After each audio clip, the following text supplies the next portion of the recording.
something, a very personal, not personal, but okay, a very, you can say that, a pressing issue. And a matter of consequence. Yes, a matter of consequence. So I want to ask you something, because it is, yes, it's good to think about, and of course to practice, to think things through to the end. But it is always and equally important to have more perspective. It's critical. More it's than critical. what you it's are critical. actually exploring. So, okay, I have a question. I'm listening. When we do things deliberately, and we know that okay, our intent was good, and whatever we have been doing, it was deliberate, and it was I am very cautious of saying things about using the word impeccable, but at least I tried to be impeccable. Yeah, correct. But what I can say that I was appropriate. Impeccability is something different. So I can say that, okay, I was appropriate. They're connected. They're very connected. Best, right. Yeah, I tried my best to be impeccable. This is just to keep things in more precise way. Yes, that's so, wonderful. Yes, that's and when we do that, and it's still we are getting something which is at least appropriate as far as you know, just to be specific. This is what appropriateness is. Yeah. Well, I mean, just from a humility point of view, that we not to say that I was appropriate, because that, how do you know? There may be some context that you weren't inappropriate, but as best that you could determine. No, but it can be, of course, my appropriate can be, of course, not so appropriate because for other people, because they don't know, they were not in the situation.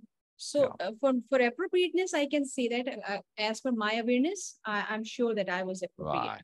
Right. So this is something, yes, I will not consider it as some arrogance or something. Right. It's a matter of like, okay, be very clear about these things. So I was appropriate.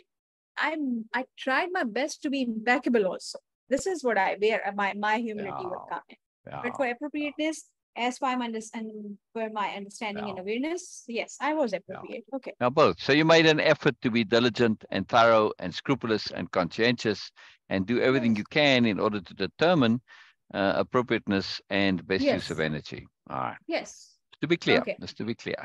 Exactly. Yes. I know that okay, you might be, I think that, okay, I was not expecting it from you, because for me, appropriateness is something everyone can be sure about, that they would appropriate or not.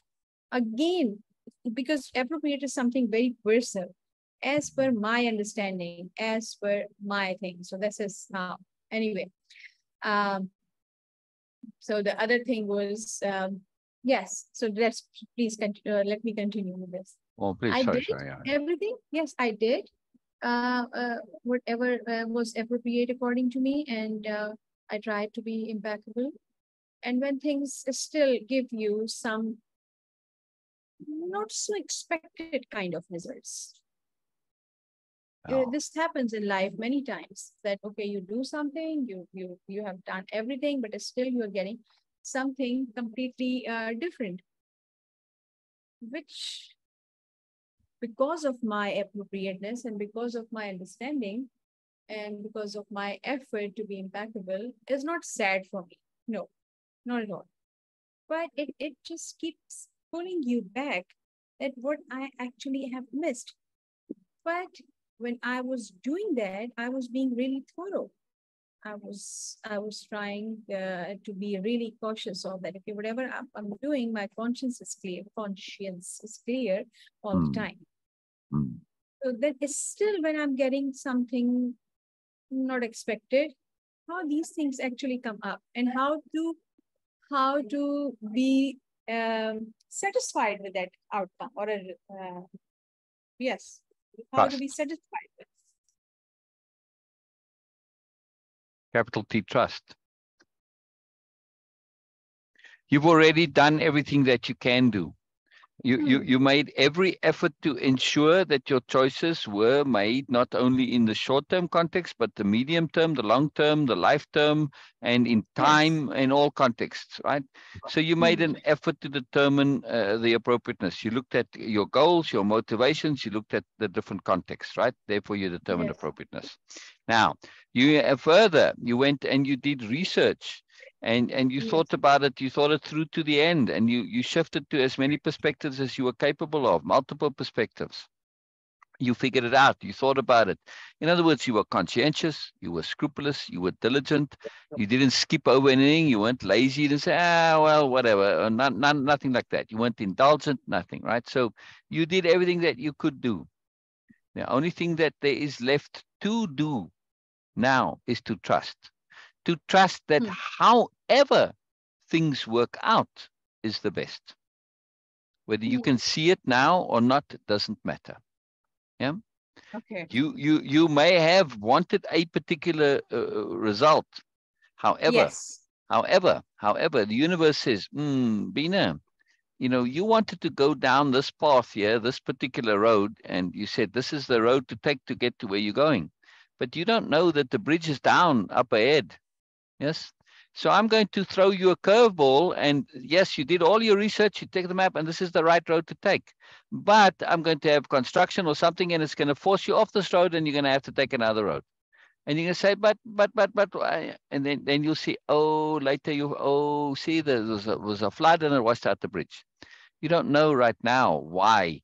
What should be the right, result didn't happen. Yes. Because sometimes there's things down the road that you cannot see. So the only thing we can do once we've been impeccable is to trust. That's it. We don't have any other choice. Yes. Also, we have to say, if we do not trust, now keep in mind, you've been impeccable. Yes, this is the key. Because if you trust without being impeccable, that's just hoping and wishing, and that's indulgence, and that's just that's not going to help. But if you've been impeccable, it's now out of your hands, and whatever does result comes from the universe. And how do you doubt the universe? Okay. Yeah, Okay, you now made it every makes sense. effort to do it in one way, and it came another way. Well, that's the universe that's involved. The universe is saying, nope, sorry, Beena, it needs to be something else. And then you say, thank you, universe. Why? Because the universe is actually giving you something, which is, when you think about it, if it's my choice of what I want or the universe's choice of giving me something, which do I choose? Yes. For me, I always prefer the universe's choice, because the universe has more information, more awareness, more understanding, more whatever. It's more connected, right? So when it comes from the universe, there's some more right to it. Yeah, since we're talking about more right. Yes, more right. There's more right Right? out there. Exactly. And in this case, when I do everything that I can and I do not get the result that I was trying. So yes, Norma. Yes. Hello, Norma. Hello. When I do everything that I can do and I get the result that's not what I was wanting and expecting, and then I say, oh, yay, I'm getting something else. There must be more here, because the universe is giving me something that I said I don't want. So there's got to be more. There's got to be a good reason for it. There has to be, right? And there always is. We just have to pay attention and look for it. And sometimes you might not see it right away. You have to trust it's there. I mean, sometimes I've seen the good reason for things decades later. It's a big deal. All right. So I just want to say hello to Norma. And I don't think you got to say hello to Norma yesterday. Right, Beena? I was okay. Hello, Norma, and belated happy birthday. Something I just missed. And look who else just popped in. Look who else just popped in. Yes, who I cannot see right now because I'm not there. So we got Norma and we got Lisa. Yes, Norma said she had a good birthday. So Lisa, it was Norma's birthday yesterday. Yes, we were just, well, I wished her, but Beena wasn't on yesterday. She had the disconnection, so she wasn't here. So she didn't get to wish Norma yesterday. So it's brilliant. It's brilliant. I think Norma is like, are you legally able to drink now, Norma? Norma, are you old enough to drink now? Does your birthday qualify you? Legal drinking age?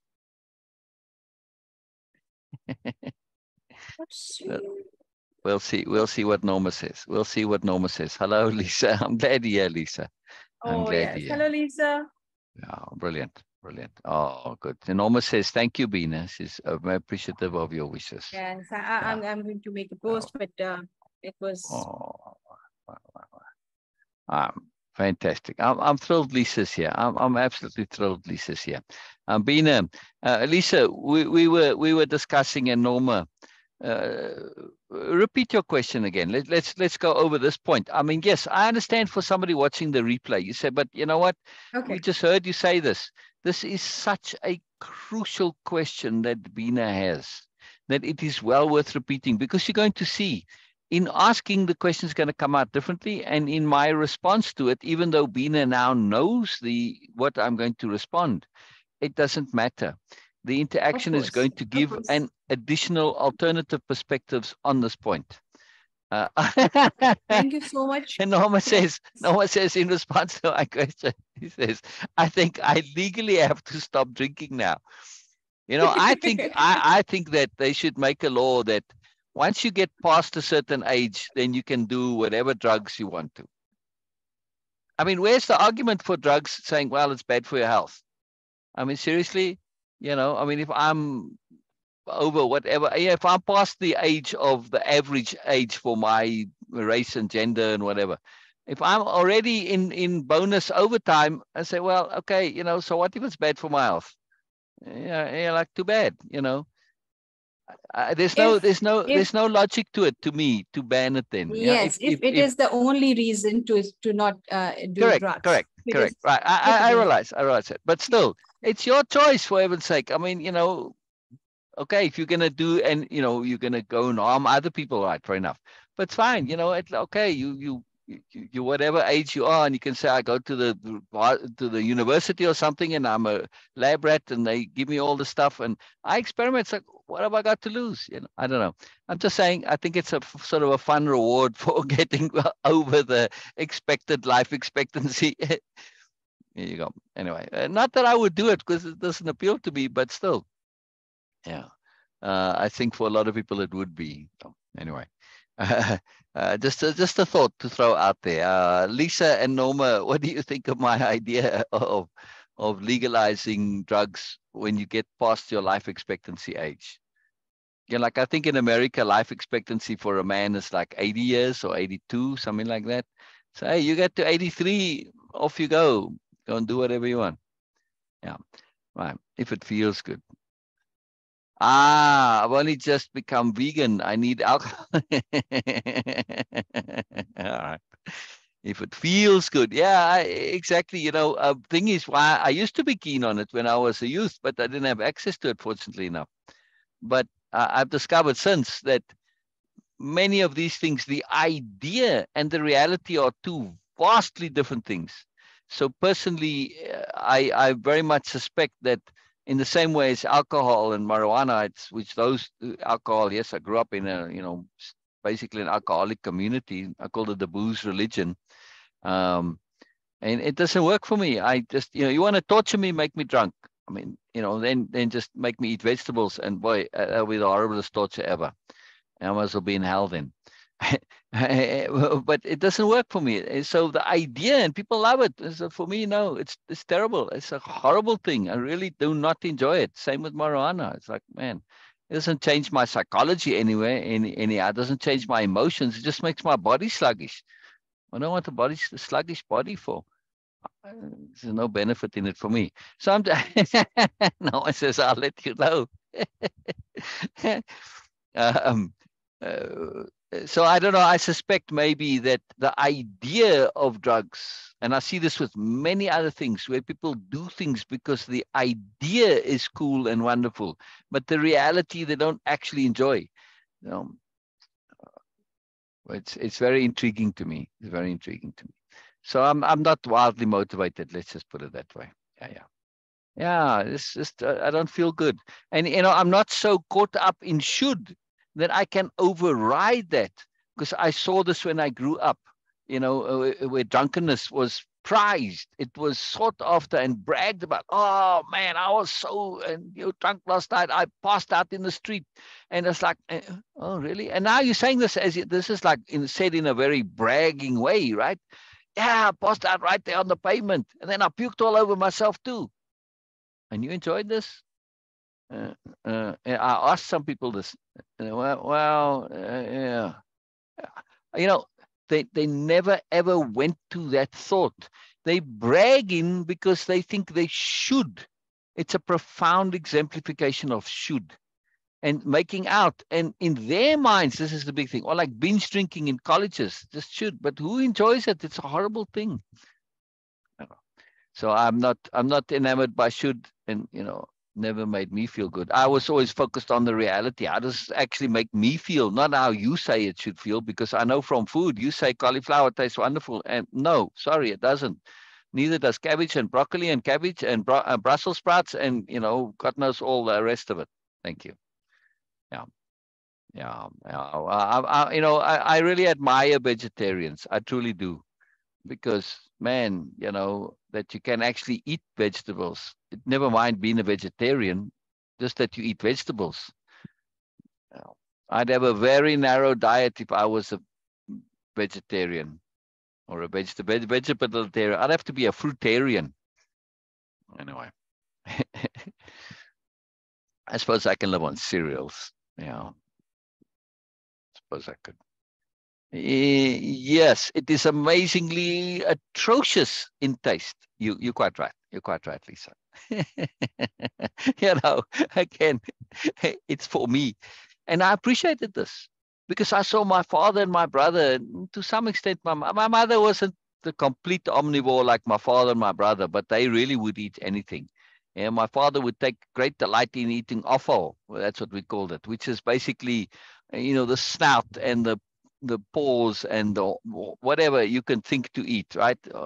Just the throwaway bits, and tripe and the intestines and the stomach lining and God knows what all. He would take great delight in eating these things and showing how much he enjoyed. And he really did, so my brother. I remember my brother experimenting with peanut butter and everything that he could combine with peanut butter. And one of the things that I remember, he tried a whole bunch of different things, but he ended up with pickled onions, putting pickled onions on his peanut butter sandwich, just because he wanted something different, and he could. And it's like whatever, We joke. We said, if you got leftovers, I don't want to throw it away. I don't want to put in the fridge. Francois will eat it. That's my brother's name. Yum yum yum for the cauliflower or for the peanut butter and pickled onions. Yeah. Yes, Norma, I know. It's a dreadful thing. It's a dreadful thing. It is. It is. It is. Anyway, Beena, Yes. Lisa and Norma, I want Beena to re-ask what we started with.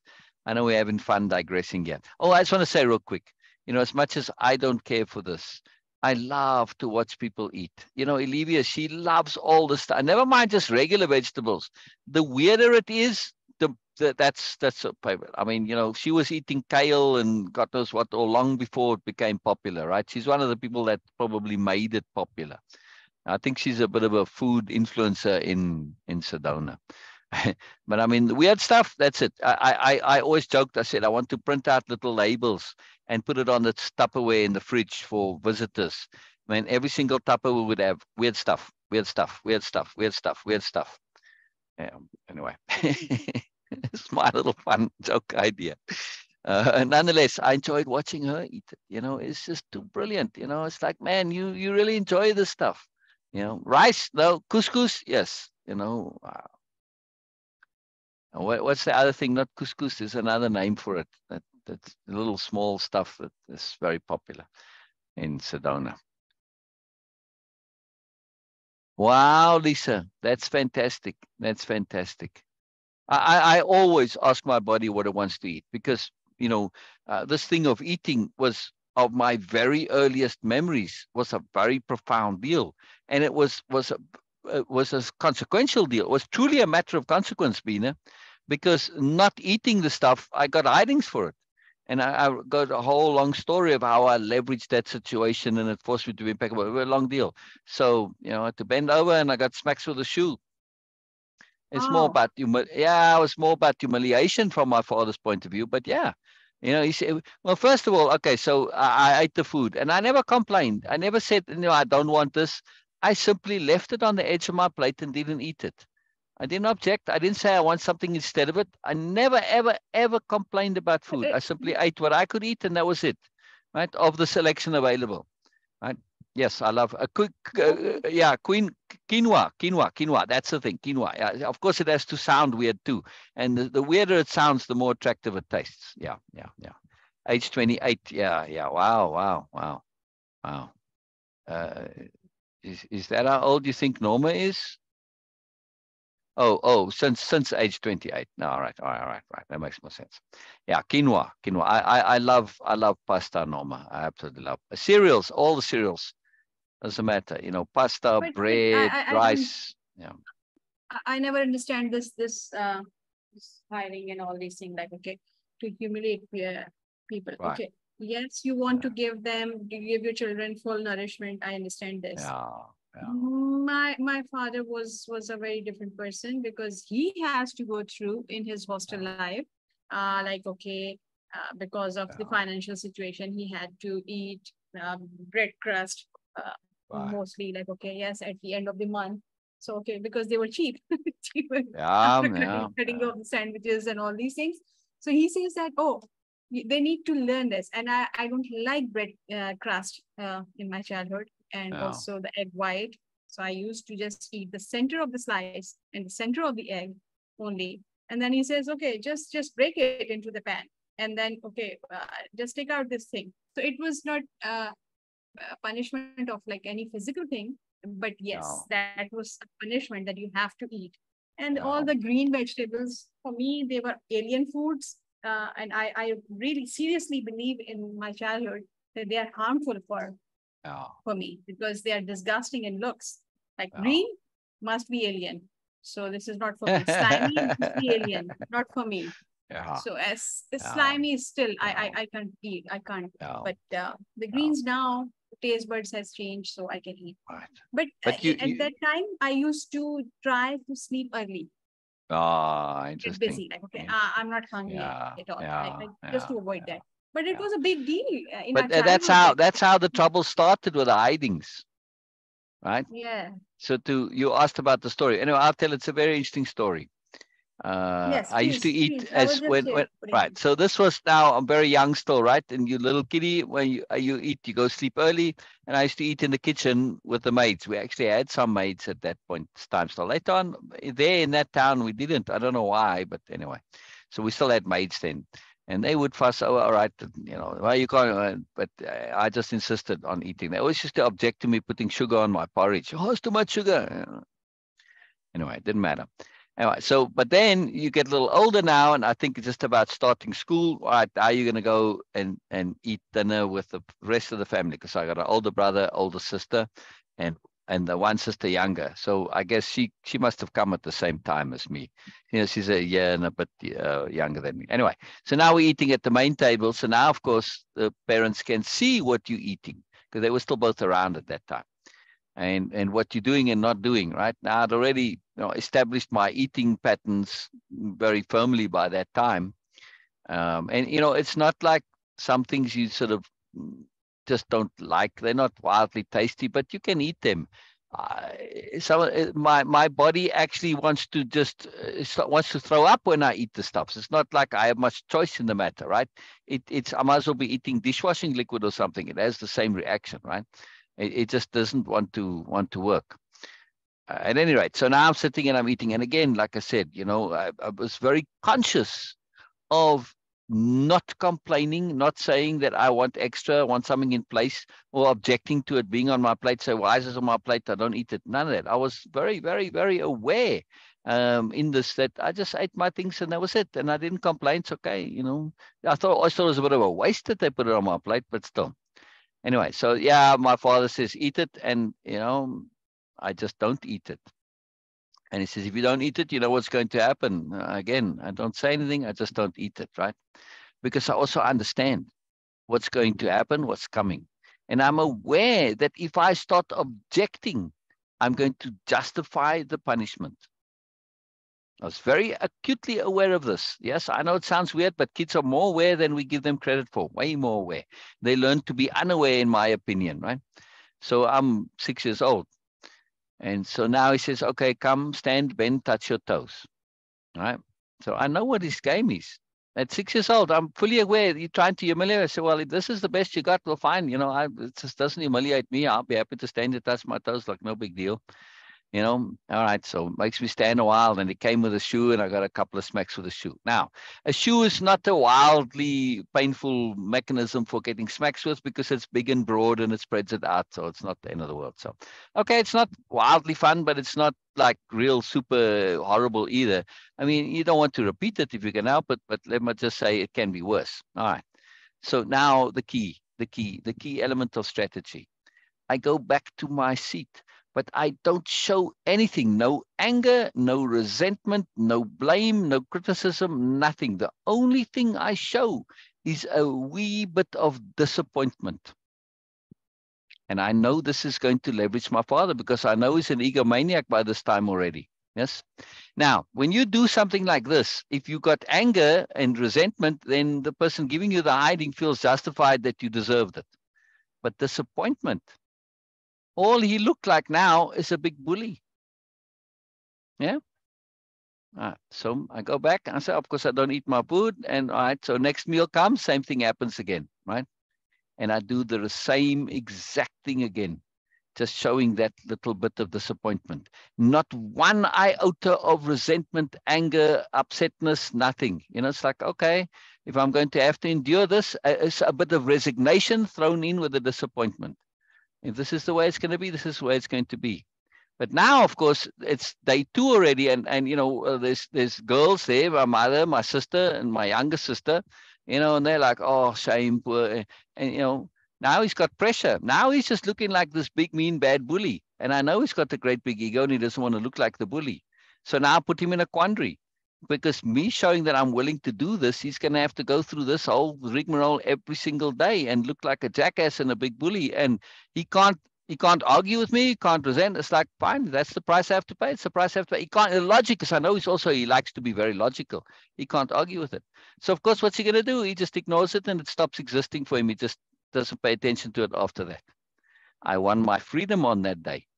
However, it forced me to be impeccable, because now it became a battle of, impeccability, really, but you sticking up to your things, right? Because I saw he wasn't prepared to follow through, but he knew I was prepared to follow through, but it had to apply to other things too. So it forced me from that moment on to follow through. And if I say I'm going to do it, to commit to it and stick to it. Because if he knew that I wasn't going to come and take the hiding every day, then my gambit falls apart. Strategy doesn't work. Yeah.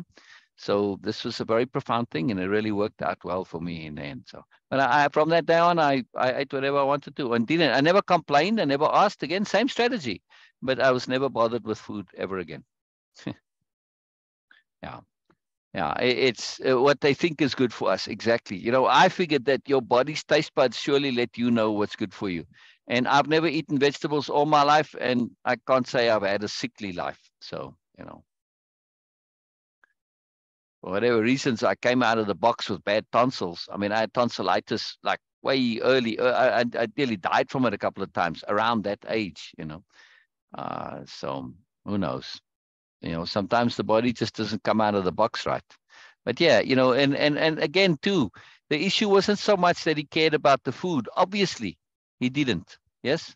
And my health and all of this, because it was about control. If he was truly, really concerned, then he would have continued with the hidings and said, no, sorry, you have to eat this. You're going to be bad health. Yeah. But no, that wasn't the issue. It was about dominance and control, ego. Yeah. You're not listening to me. You're not respecting me, blah, blah, blah. Well, we saw how that battle works. You want to continue this, you're going to make yourself into an idiot. And again, I wasn't doing it to be superior or dominant. I was simply leveraging his against himself. I didn't set myself above him, because then that's a recipe for up. Then he would have beaten the hell out of me probably. Yeah. It would have escalated to get worse, because that he couldn't tolerate. But this way, he couldn't fault me for challenging his authority, because I wasn't. I was accepting his authority. Yes. But I used his ego against him. At any rate, very, very good lesson. Very, very good lesson. Just by the way, a little side note on that. And since we're talking about meat and vegetarian, every now and then we'd get lunch meat. We called it polony, Polony. the local name, and that was what it was branded on it too, right? And we put on your sandwiches, the round thing like that, a cold cut, in other words, right? But yeah, it's called bologna, but it's slightly different. Bologna here sort of got little patches. This is just kind of plain pink stuff. Anyway, it's very tasty. It's very delicious. I thought it was like the best thing ever. So later, when I got more punishment, more pocket money after the 1 cent fiasco, it escalated gradually. In the very first pocket money I got was 1 cent. That's another story. Anyway, so I went to the butcher, because when we got this bologna at home, which it's the cheapest possible meat that you can get, but I had no idea at the time that it was. But all I knew was that whenever we got it, it was so meagerly handed out. I mean, like, seriously, you want an hour order? Oh no, you can't have more. Like, really? Anyway, so I didn't argue. Okay, that's what you do. So when I got my pocket money, I went to the butcher and bought myself bologna. And, I had a nice thick pile of it because it was very cheap. And even for my little bit of meager pocket money, I could get where I feel satisfied that I'm eating enough. What amuses me now is that the butcher was always very amused when I asked for this. And I never clicked at the time. I thought it's a kid buying stuff for himself, But the fact that I was buying bologna, the cheapest possible meat, and I'm the doctor's son, and the doctor's the biggest shot in the whole village, because it's a small town, and the whole district even, he was, you like second to God over there if you're the doctor, which is why my father went to a little town, being a BMN and a megalomaniac. But he never mentioned it, though. At least not that I'm aware of. Never mentioned my father. My mother never got to know, because I think they would have been super embarrassed, and probably I would have gotten in trouble for doing it, or at least told off, to not do this. So, anyway, just fun side stories, peculiar things and peculiar consequences, how things work. Yeah. I never found that same taste again, but back then, boy, it was the best thing ever. It was too fantastic. I can almost taste it now. Beena had a very powerful question to get back to our topic here, and it's related to yesterday. So please, Beena, share what we're doing, and just a little fun asides of thinking straight. But just to summarize this, I don't mean to only share a story here for just fun and games. The bottom line of that is, yes, that story about the food, there was lots of strategy involved and awareness, right? Leverage, but mainly strategy and awareness. And just to say that, and to keep in mind, just because people are young, don't assume they don't know. I truly think that more children, because I saw it in other children, they had that awareness, but I saw it go away as they learned to be adult and normal, or children, usual, typical. Because that awareness that I had is an awareness of awful truths. My father was a complete and utter jackass. Even though he's a very intelligent guy, he speaks 7 languages, he was a chess grandmaster and blah, blah, blah. Right? I mean, he's a doctor, surgeon, a dentist, and a pharmacist, because that makes him the most money. He can be like a one-stop show, right? And he did all that in the town there. And but still he's a jackass. He's totally involved with ego, superiority nonsense. I saw it very clearly. Now, of course, when you see other children, yeah, but you must love your parents. You have to love your parents. I said, no, they're not lovable. Sorry, I'm not loving them. When my parents are not. No. My mother was always complaining and miserable and, very petty. And it's like, sorry, that's it. Yeah. Yeah. Thank you, Norma. Thank you, Norma. Thank you, Norma. So I had a great childhood because I did my own thing. Like I said, on that day, I won my freedom. So I was very unbothered by them. And, my father was only around for a couple of years more, but he never really tested things. For instance, I got braces sometime after that, and they were the most they were painful. This is not just awkward and inconvenient. No, they were actually physically painful. But because they took so little interest, and it was just like, well, you got to say, it's more for their image that my teeth need to get straightened than it is for my benefit. Yeah. So I never ever checked and said, are these braces okay? Are they comfortable? No. And again, that mindset of mine of not complaining, going to them, it was never really an option as far as I was concerned, because the moment you start complaining like that, you sort of give away your independence, right? So that wasn't an option. So eventually what I did is I took out the braces, and I remember the contemplation to think about, what do I do with these now? So I throw them in the garbage can in the bathroom. No, because they'll see it over there. So I threw it out of the bathroom window, and the bathroom window underneath there was like this big patch of plants and lilies, particularly white lilies, lots of them there. And I threw it out the window, which at the time I knew was a fantastically radical thing to do. I mean, I'm really risking serious hidings here now, not just with a shoe, but like really serious trouble. Never heard a peep about it. Not one single comment. You would think you'd notice if somebody's wearing braces and suddenly the braces aren't there, and you say, hey, where'd your braces go? Yeah, maybe it was my intent, my will, I don't know, but never heard a peep about that. Fascinated me. And it fascinated me that I basically was willing to take that chance of doing something so radical, that I thought I had a good chance of succeeding. Yeah, I didn't, calculate it specifically, but yeah, fascinating. So my point is, again, awareness, right? I think we lose a lot of awareness that we can get back. Yes. Very powerful point here. Very powerful point. We have more awareness than we know we have. We learn to be unaware as much as we learn to be aware. Yes. So we have to learn to not be unaware, and then to enhance and develop the awareness that we have, both at the same time. Beena has a powerful question. Sorry, Beena, let's get back to your powerful question.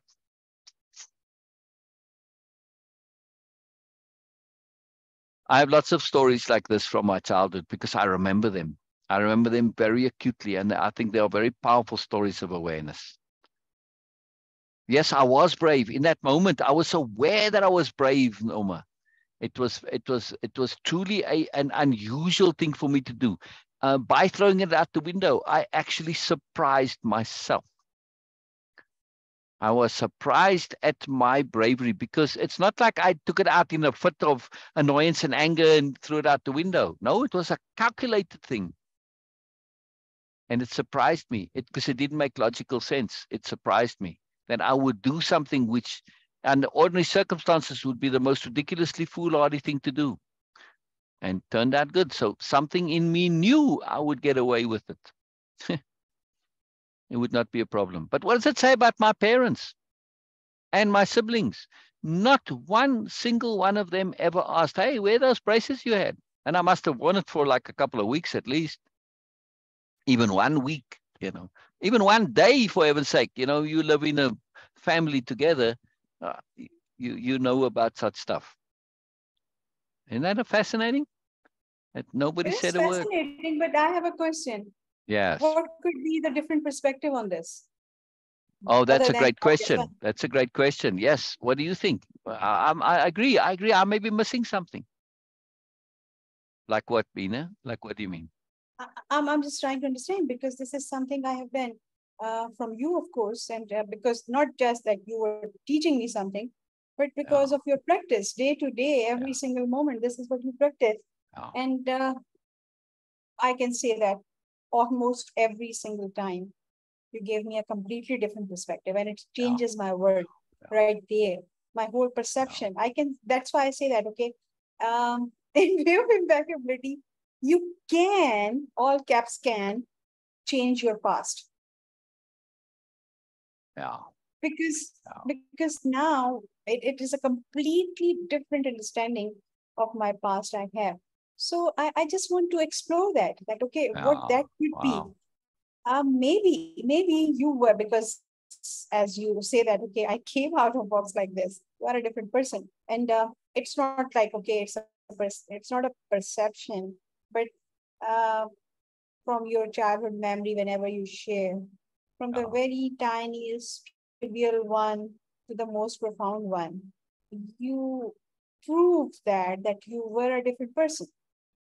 So Yeah. that Well, for I didn't know it you, at for the your time. I was just in my own bubble yes, at of the course. time. And Yeah. this is the oxymoron or a dichotomy of this whole Yeah. childhood situation for people who were, even in their childhood, they were aware more than average child, okay, or Yeah. other children, because it's a thing that, okay, Or they I think, want Beena, I me. remember being aware rather than being more aware. I think other children were Yes, also, okay. but they don't remember it. Yeah. Yes, maybe this is like that. But for you, like, okay, for me, sorry, not for you. For me, yes, I was more aware, and I was perceiving other people's intent and other things. And I tried to be self-sufficient from very early age, because I assumed that it was my mother's behavior or attitude towards me. So that's why I become like that. That's why asking for help was a big deal, because this is something I just learned that, okay, I need to figure out how to do things. And I started speaking very early. My memory was photographic, and also that, okay, I started cooking very early, in very early age, and sewing and all sort of stuff. And now I Sewing, feel yeah. that I have lived a lot of life, even in my early 30s. I feel like that. But the problem was that some Who's part that? of me. Hey, Yes. Christopher. Hello. How are you, man? You good? Oh, oh, good. Oh, right. All right, good, man, good. Sorry, Beena, sorry, just my No, delivery no, guy. no, no, Sorry. no. No, it's okay. So some part of me, even in my childhood, was expecting to be, if not treated, but at least have the same amount of love and care and support from my mother also. Though Oh, I was in my understanding, I was aware. Sometimes I was, maybe I might be assuming that, okay, I'm more aware than my mother. Like, okay, I can understand behavior and all this. I don't know. I'm just assuming now. So, but even the most intelligent people who know everything, and you can see that, okay, they are not cute kids. They are not cute because they know everything. So people don't treat them as kids. But some part of them, even though they are mature in their early years, but still some part of them is still wants to be treated, or if not treated as a child, but at least be protected and cared like a child. I don't know how to say that in more clear words. So and that thing create a bit of resentment, or not even a resentment or a regret, but a sadness. That I miss that being a child for my parent. Okay, I was for my father, but I was not, and still I'm not for my mother. So I miss that part. I want to be uh, treated as as a child by her, which I never get. So this also was a problem for me. And then when I started doing Way of Impeccability, and then you say that it's us who project this energy. We just being us, we exude this energy, which other people understand that. So it was, and also the universe protect us from not being cared in that particular way, so we can learn more and quicker. So by actually taking off all those uh, child protecting care type of system, uh, we were more vulnerable to the realities and to the kind of hardships. I don't know how to say that, but we were on our own, and then we were forced to figure out things, and that was really a help from universe. Not nice, as you always say that good is always not always nice. So it was not nice of universe and parents, okay, but it was good. So I personally feel that I if I wish I could be that aware, that I would not have that dichotomy or that oxymoron, that kind yes, of yes, state at that in my childhood, where one yes. part of me was longing for that child care and love and all that, that Why? Why? protection, but also the other whole part of me was actually craving to be more. even at that Yes. time. Yes. In my Yes. understanding, I was an Yes. individual, just an independent person in my childhood. Yes. So it was me who was exuding that energy, which actually my mother was getting it more than anyone else. So Mm. she was treating me as an independent, as an individual, as an equal person. Right. Interesting. But Interesting. who don't need any care or protection. Yeah. So You bring up a big point, though. At least it flows from what you're saying.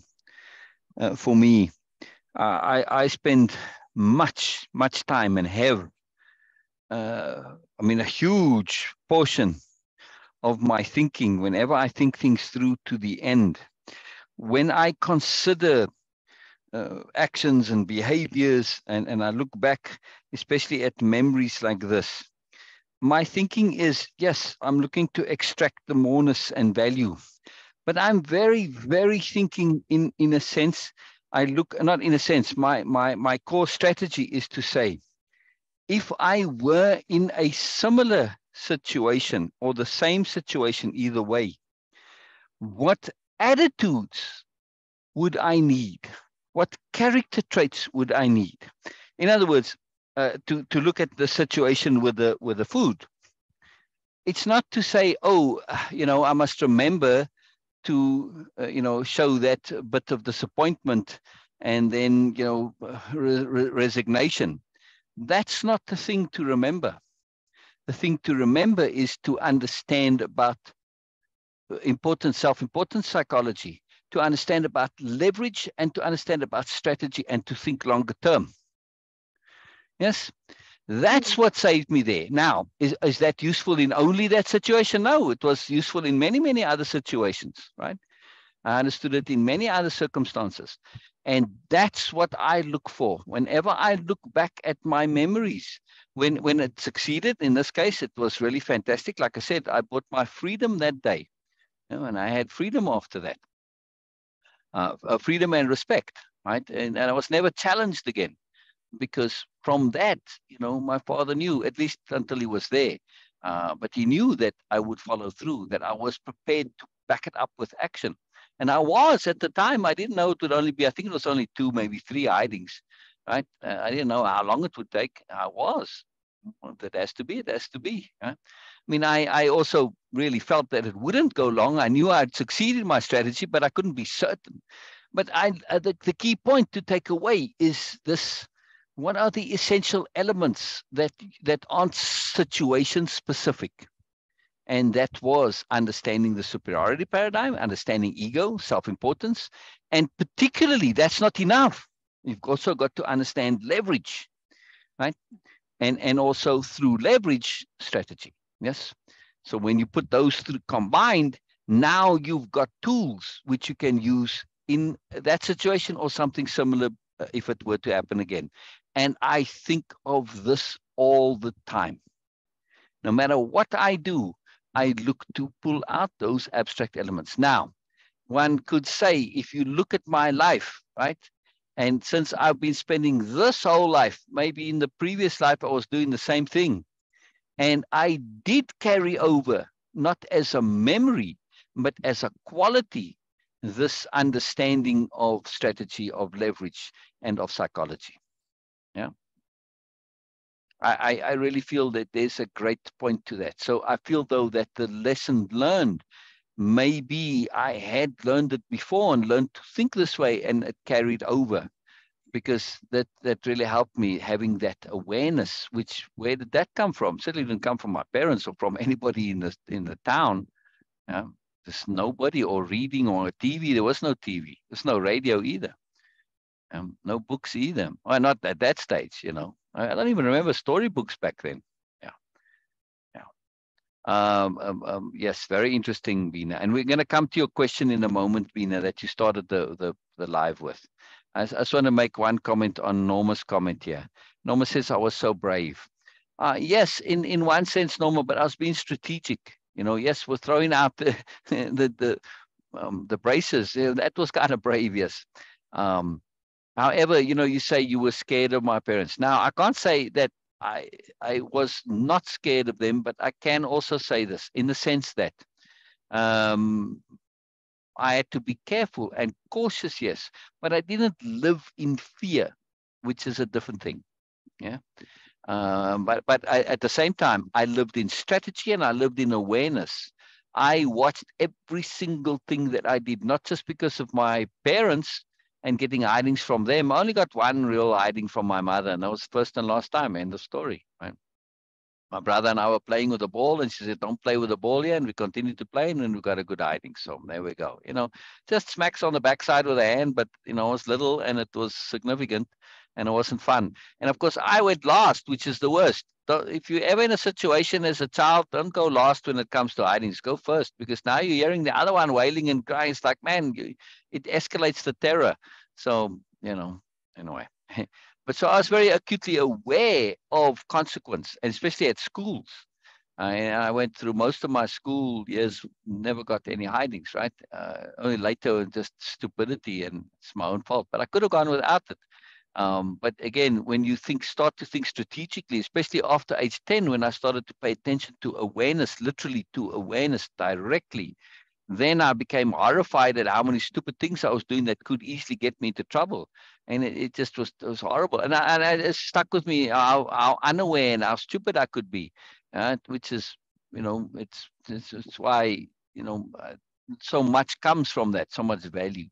But it doesn't necessarily make one brave, but it does make one strategic, and you don't live in fear, because when you know what's available, you can take action and you can take remedy, and then you can find ways to deal with it, right? And even just being very, very cautious and diligent. In other words, I was probably, my parents would say I was a very good child, and the same with the teachers, because I made real effort not to get into trouble, because I was aware of what could happen. I saw my other friends, they would get hidings, or friends, or just, kids at school. They would get hidings every single day. And I'm like, but don't you remember that yesterday you got hiding for this, and yeah, you're doing the same thing again? It's like, how? There is an explanation for that because of queuing. Beena says, what's the alternative perspective on these stories? There's many. It's never as simple as we think it is. And especially when people are doing stupid things, repeatedly or deliberately, we just assume they're being stupid. There's usually a very good reason for stupidity that we don't see. Absolutely, Norma. That town that we grew up in, it's a religious community. Religion is everything. It predominates absolutely everything in there. So it was very, very powerful. Now, it was a particular, the town that in that early town, I was in 3 different towns as a youth, a little town, a middle town, and then the city, the high end, right? So I went from one extreme to the other. I mean, literally the last 2 years of school, I went to the equivalent of Beverly Hills 90210, if you remember that show. It's super ultra sophisticated. It's like the wealthiest suburb in the city, and it's like really very cosmopolitan, very international. I mean, I literally had girls in my standard who were models on, the equivalent of Glamour or whatever, right? Vogue or whatever, like that. I mean, just now, all right, that's just the girls, but I'm just using them as an example of sophistication. But in this town, this was the very opposite. I mean, it was one step away from being Amish. That's the way to describe that town. The only difference there is, yes, they used modern like vehicles, well, at least back in that day, 60s, 70s, and they didn't wear the uniforms. But the psychology, the attitude, the mindsets, the beliefs, Amish. Yeah, no difference. No difference. No, not at all. No. There's no love there. BMNs don't have love, Norma. It doesn't exist for them. Yeah. It's not part. Beside which, that wasn't really an issue in that type of an environment. Doesn't matter what your parents were. Kids did kids things and parents did kids things. And they didn't really interact very much, except to tell you what not to do. That's it. And maybe get eye. But for the rest, you didn't interact very much. You just basically did your own thing. So like, for instance, at that age, around the same incident, if I was outside, I could pretty much do whatever I wanted to do. But inside, the moment I come inside, my mother would say, oh, do this, do that. And she always find some nonsense things for me to do. So once I figured this out, and when it was like cold and it didn't rain very often there, but it was sometimes got very cold, I would literally hide inside the house. so my mother would know where I was. So I avoided her. I had no time interaction. So I have no memories of being hugged by her and all that. And I certainly wouldn't wanted to either. I didn't like her. She was not a nice person. I didn't hate her, but I didn't want to have anything to do with her because it was just negative. There's no point to it. And my father was a jackass. There's no point in hanging out with him either. I just did my own thing. So, this thing that you have to be loved, it wasn't an issue for me.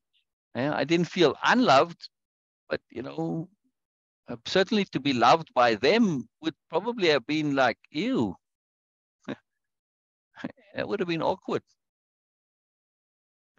To be loved by nonsense people like that, no, there's no joy in it.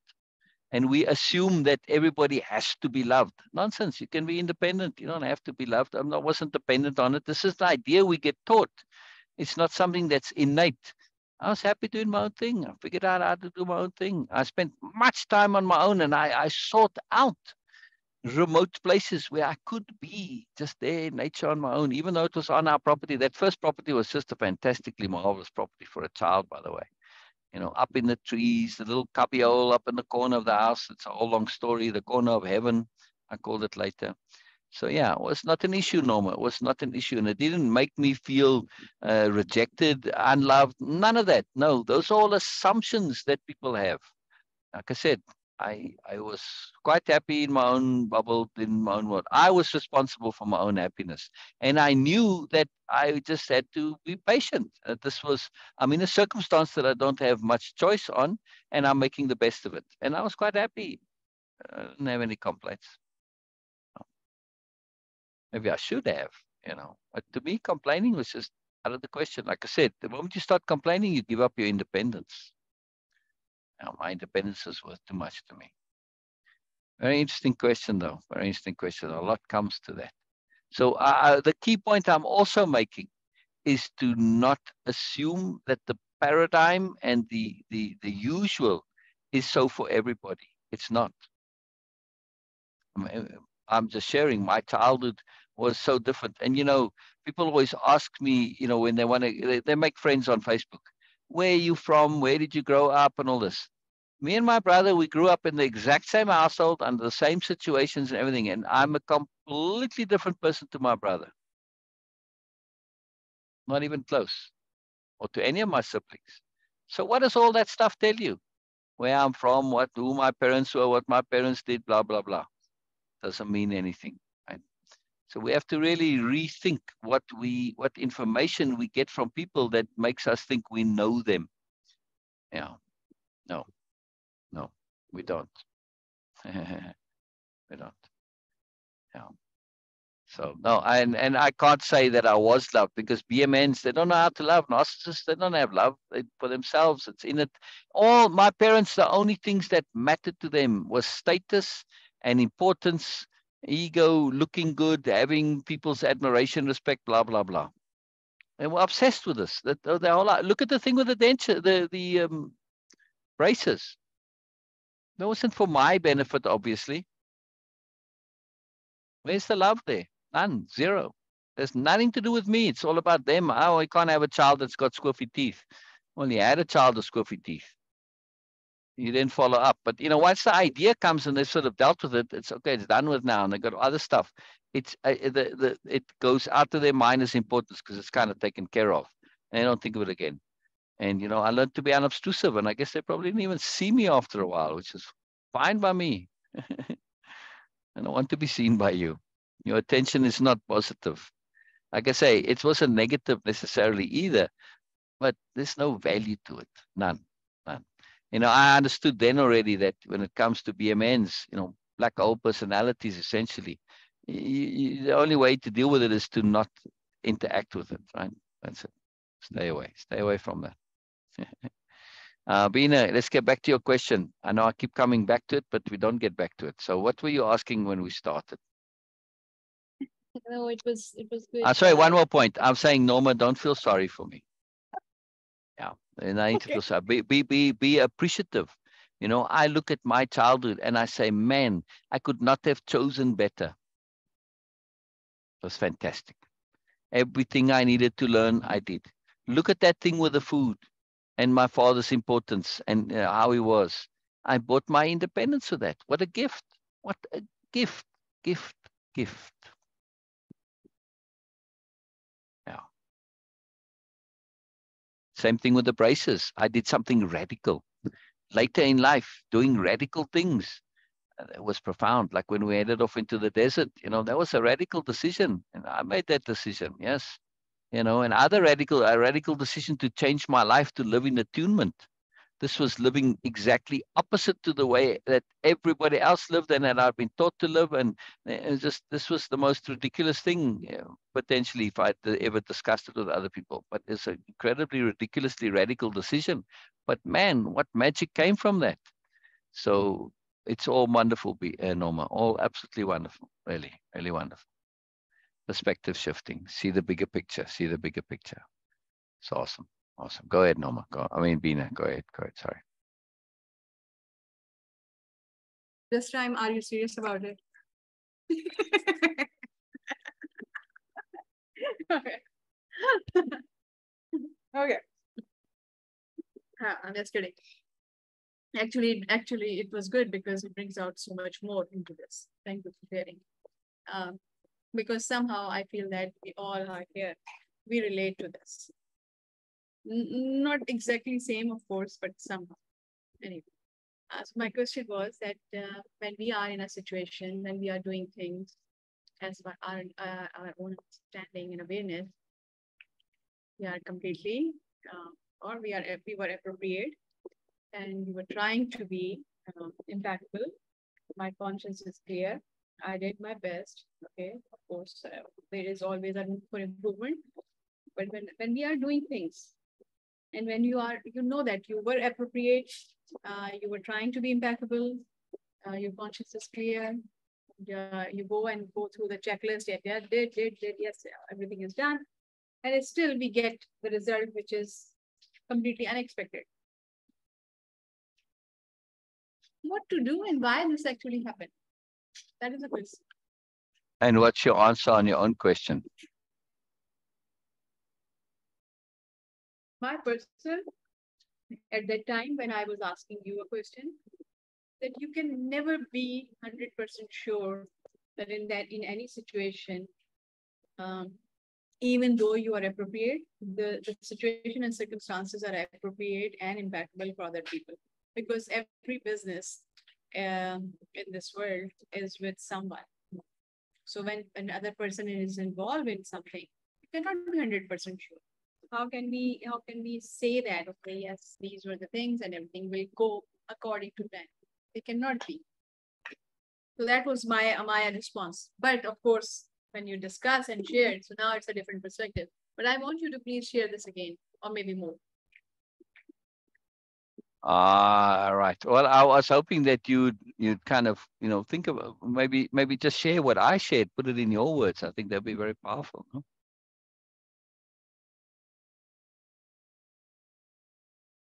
I will, but please do share that, because that's really powerful. For me, the key point there is simply what to do and how do I deal with the circumstances that don't work out as anticipated or expected or intended. Yes? That's the question? Yes. When you've been impeccable, as best you know how, that's the key criteria here. Yes? When you've been impeccable in making every effort to be appropriate, and then things don't work out, what to do? That's the question. Yes, I want to make sure I get the question right. Yes. Yeah? Yes. All right. And the answer to that is capital T, trust. There's no other choice. Right? I've done everything I can. I've done everything I can, and now things didn't go the way I thought. First of all, there's obviously more that I didn't know that could have done different. But at the time, I did everything that I could know. And the universe is telling you, well, you've got to rethink things a little bit in two ways. One, you did your best, but your best isn't good enough. So that means you've got more to learn. And two, there may be factors outside of what you could possibly know and that you're unaware of, and that what you wanted is going to put you on a path that, like I said earlier, the bridge is down up ahead, and you're going to travel a long way and then come there, and then you have to go all the way back, and all right, or some danger that you're not aware of, or whatever. So the universe is saying, here's a better option. But we don't think of it that way, because our ego says, yes, but I wanted this. But if you take your ego out of it, you say, oh, a different option came. Well, if I did everything I can, I have to trust that this is a better option. Or it's like, well, next time I have to learn to do more than what I thought my best was. I have to raise the level of my best. Either way, it's all good, right? The one leverages me to learn more. The other one is a gift of putting me on a different path. It's trust either way. Yes, very powerful. Capital T trust, which is built on impeccability. It only works if you've been impeccable, not if you've been indulgent or lazy or negligent or whatever. No. Trust in the universe, and trust in yourself also. Yes? Exactly. And you say, it's all I could do at the time. Right? Did I learn and discover things that I was unaware of? Sure. Okay. It is what it is. I move on. I can't regret it. I can't lament it. It just didn't work out. I'll find a way to deal with it. It's simple as that. Yes. Thank you. You agree? Yes, absolutely. Yeah. I mean, does it make sense? That's why I agree. Otherwise, I would be. Yep. Yeah. So now we can move on to the story. Yeah. Wonderful. Very exciting stuff. I love when, more comes up, and that is just profound to me. How there's so much just that comes just without really making an effort to do so. I'm just fascinated at how that works. Norma, Lisa, any comments on this? Norma, any comments on Beena's question?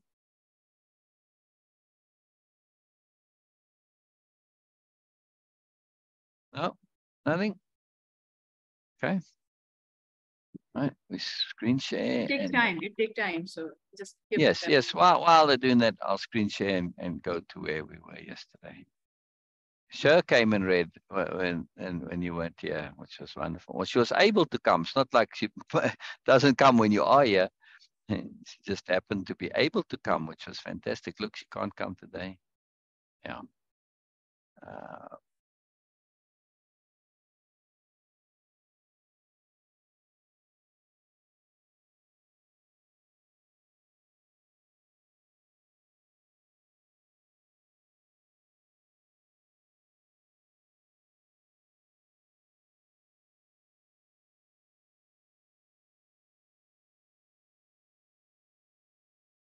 All right, so here we are. This is where we ended up yesterday, where Ursula is responding to Nora, and she says, it mattered to me, Nora, in my system relative to what I encountered here.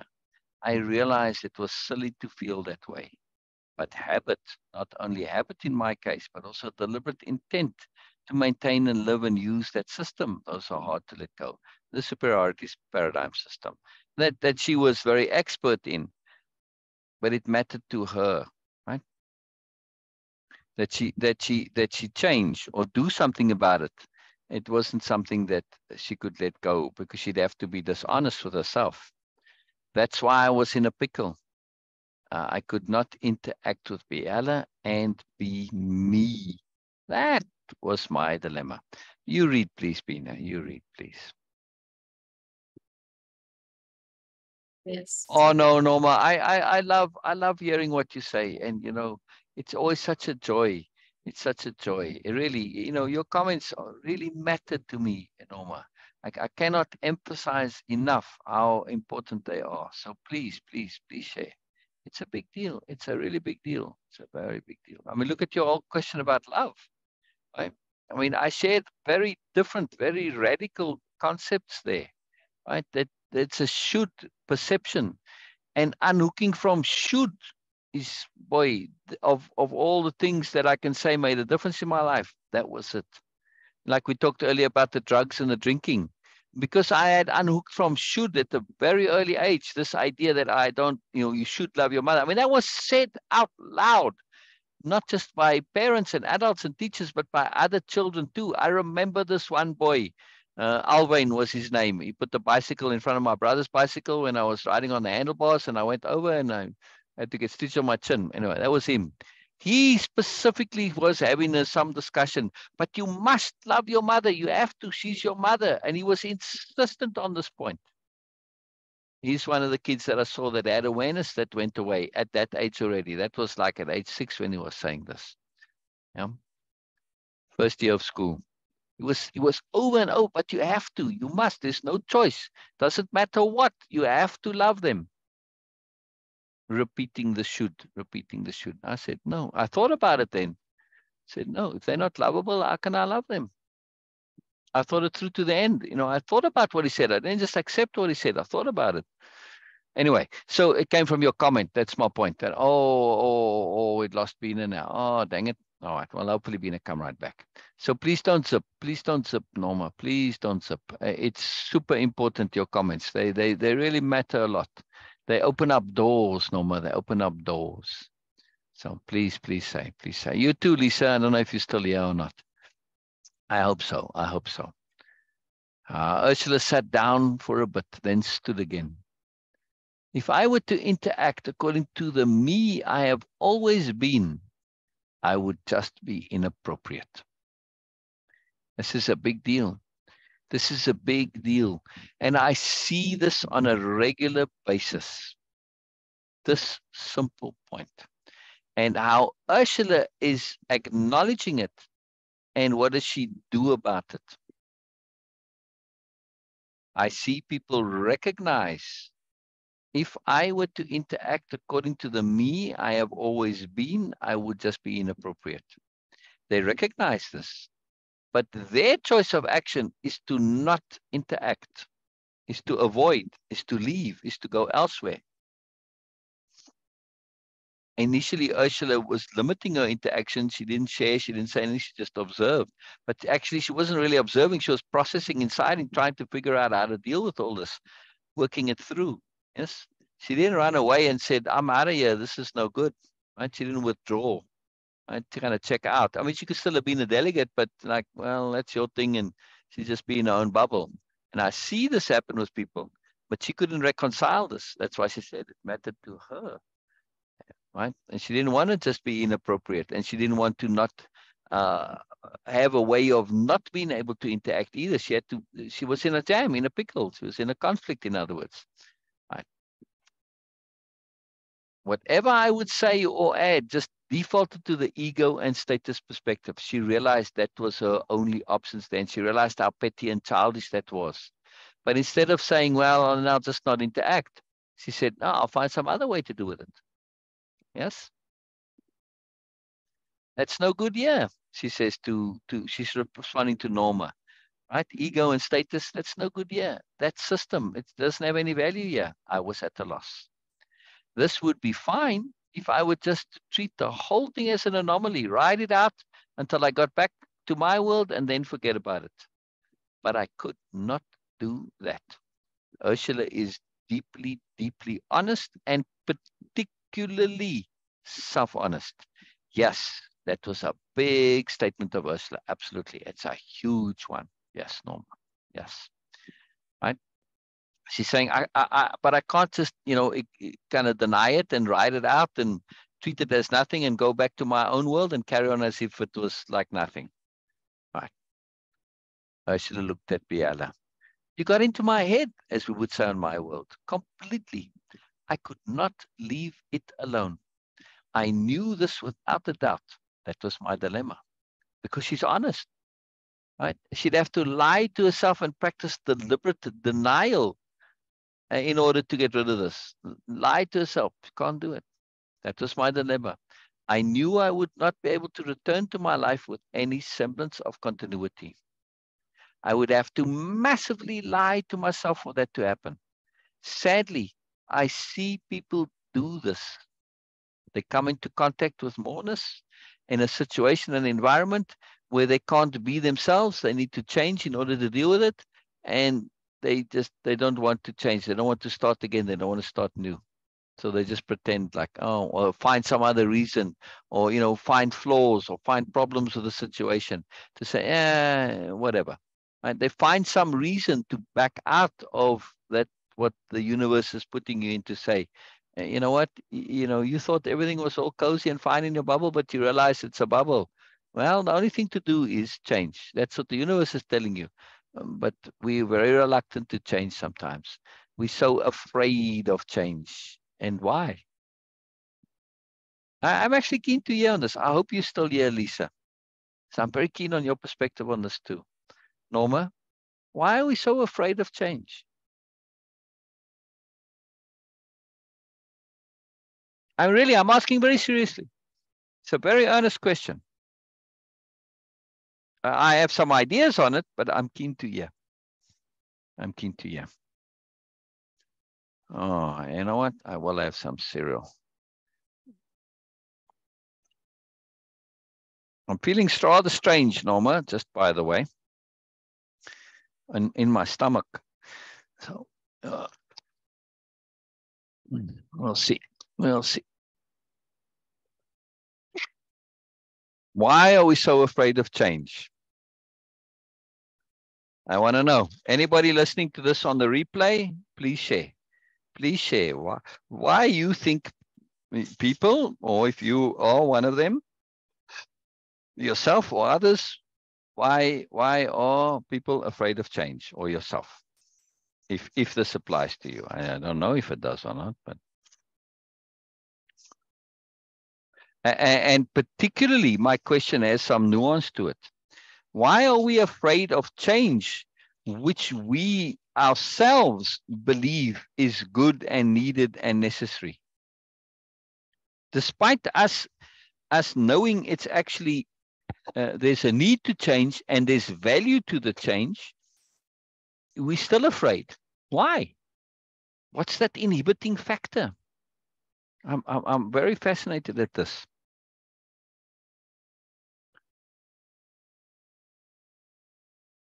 And we're going to see this with why doesn't Camillus follow? He's already said, he admires Ursula for what she's doing, and he wish he could do the same. Why don't you? What's stopping you, Camillus? What's stopping you, Camillus? This is what I want to know. Why doesn't Camillus do what Ursula does?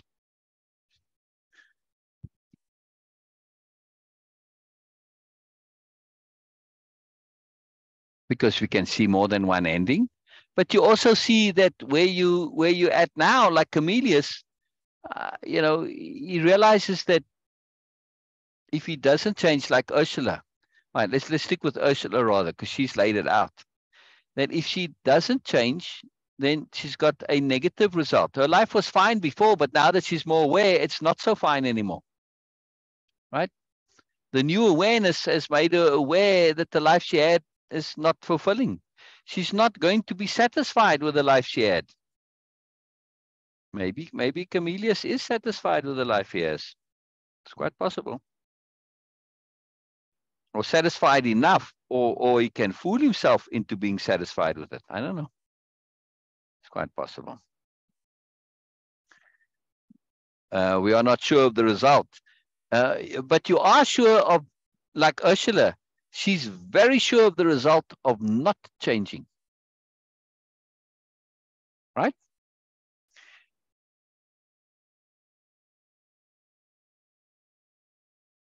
So but basically what you're saying is that people don't change because uncertainty is more fearful than certainty of undesirable, right?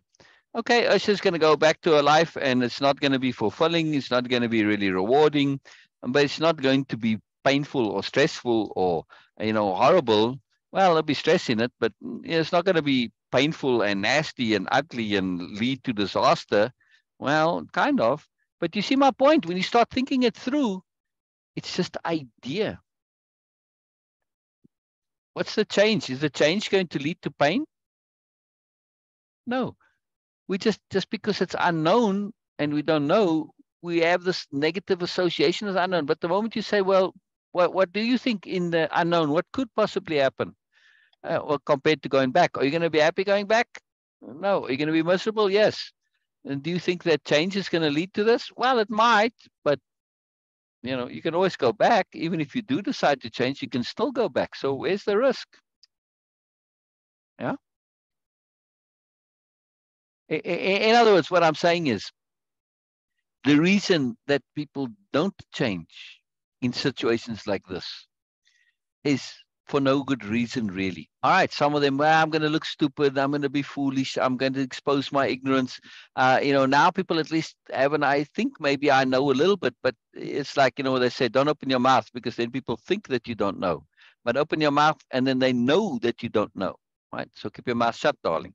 Yeah, as Ursula's quote there is. So, all right, the fears that you have are looking stupid, looking foolish. Really? These are valid reasons? This is worth not changing, exposing your ignorance? Right? Now, tell me this, right? You might think that you are ignorant, and others don't quite realize just how exactly ignorant you are. And I'm not talking to you, Norma, just talking to you in general, right? Anybody out there? Yeah? Now, tell me, any one of you who's listening to this, pick any person that you know in your life and say, from a universal point of view, from an overall point of view, are they ignorant or not? Yes. Show me one person that you know that isn't ignorant. We're all ignorant. It's just a matter of degree. So what if you're ignorant? Now, the only time being ignorant is an issue is if you deny it. Now, all right, just go into your meeting or your family, reunion, whatever, and you say, hey, I'm ignorant.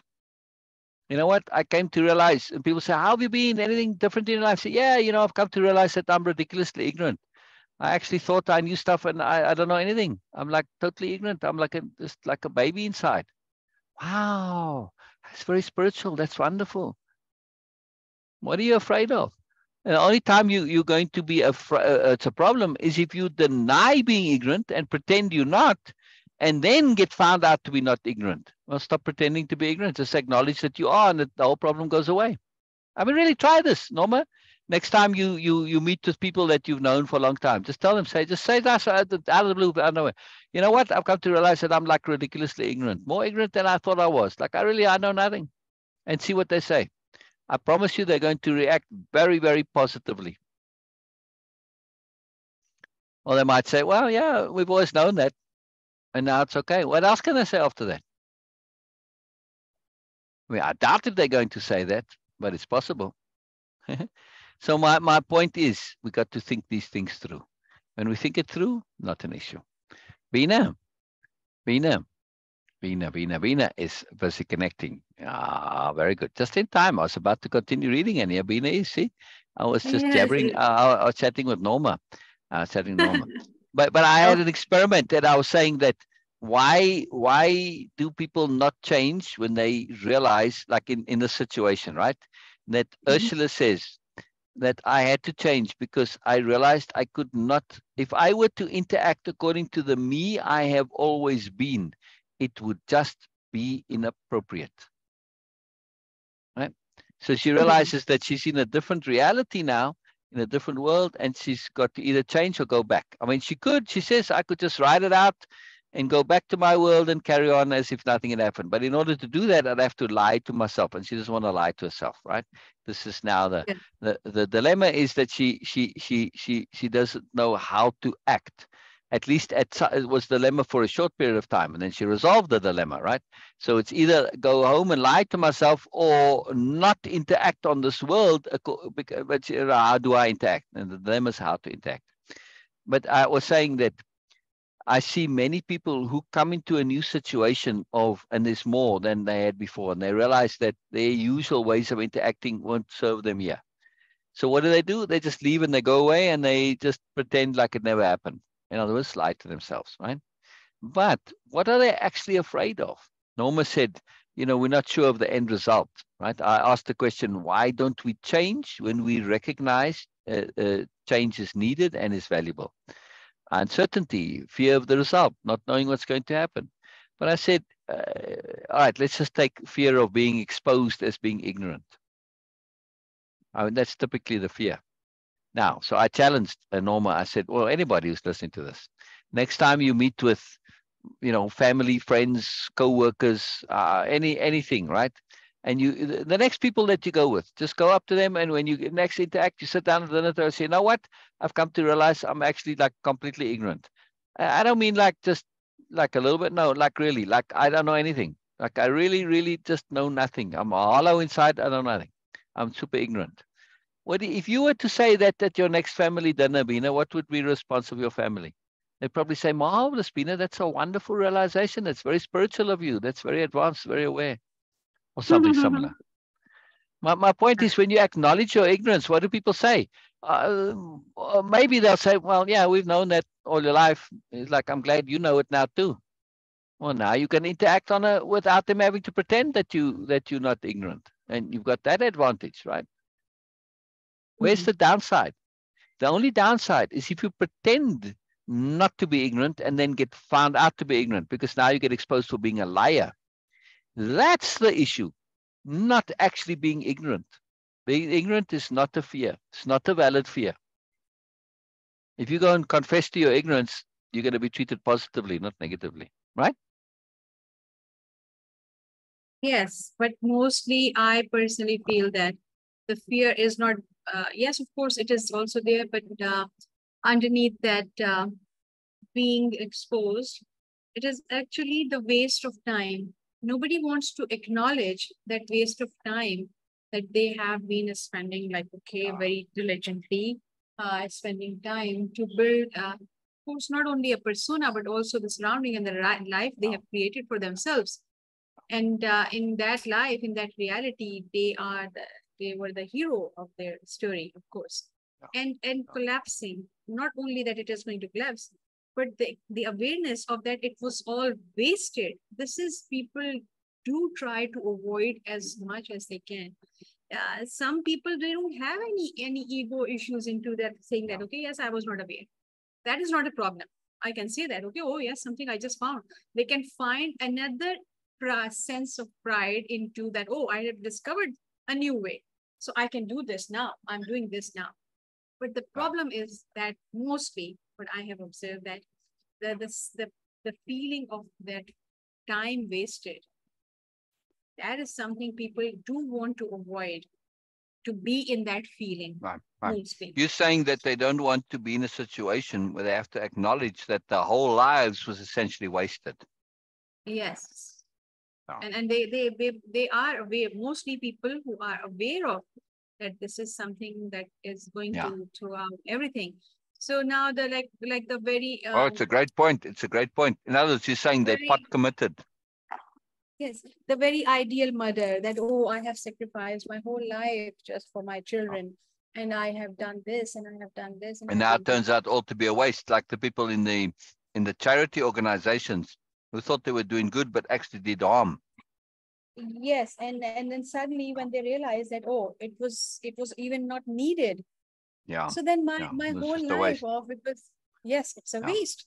And not only that, but now I have to give up the future also. Like, okay, what I was expecting. Right. So this is what we want to avoid. It's not a problem if nothing is on stake. Then I say, okay, my ego.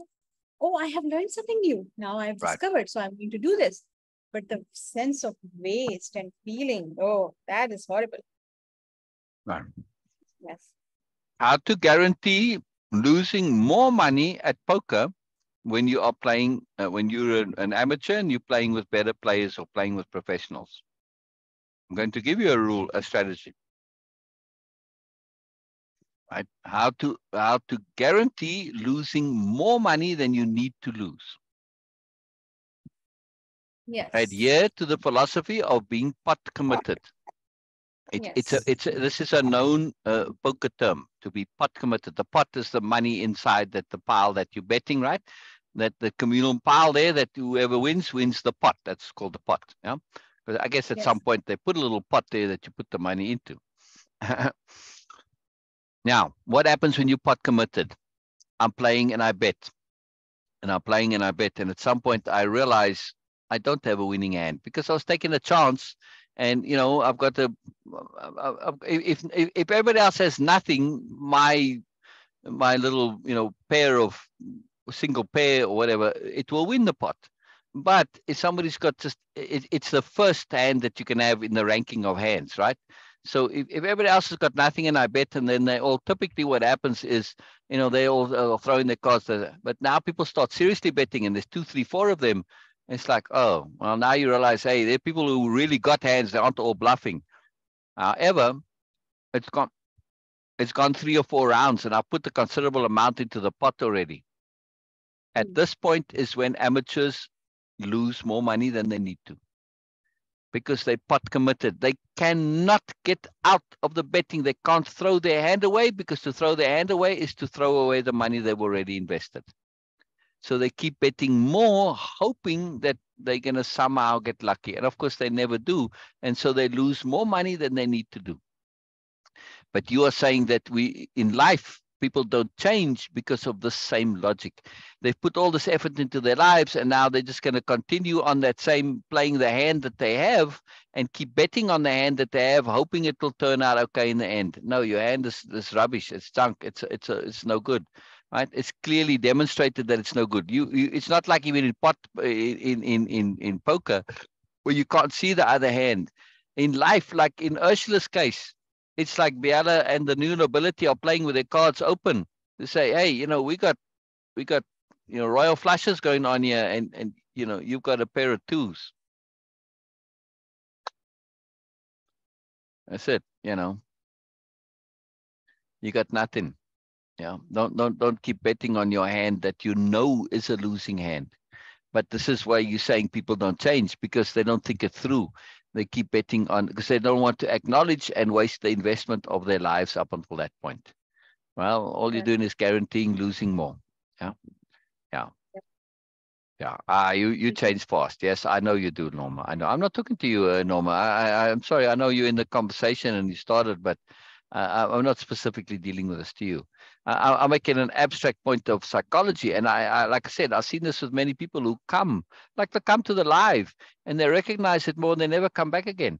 Why? Because there's no value here? No. And if you ask them, and they'll tell you quite honestly, yeah, so lots of value. Well, why don't you come?